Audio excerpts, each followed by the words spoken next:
नमस्कार। आज आमी आमार एकटी स्वरचित कविता पाठ करছি।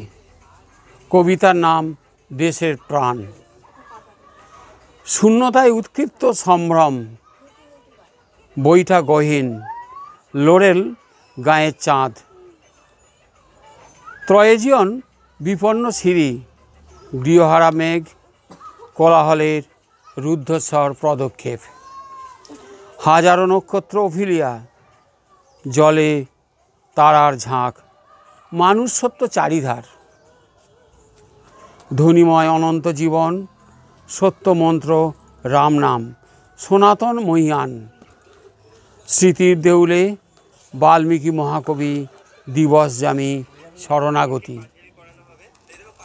ঘুমো করে দেখে নদী, ডালে পাতায় রয়েছে উদান বায়ু। শহীদ পাহাড় ফুঁড়ে স্বপ্ন দেখে, ভূর লোক দেউরিময়। বাতাসে উড়ে উড়ে যায় সূর্যের আলো, সপ্ত স্বর্গময়।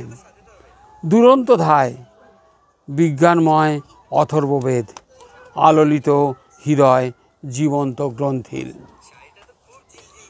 ডুবে যারা বালিয়াড়ি, সমাধির মতো ঘিরে জ্বালিয়ে দিলাম ভাস্বর পথ। নিয়ত তর্পণ সকাশের স্বরাজ ধারাপাত, বন্দে মাতরম জীবনের রাখি। নমস্কার।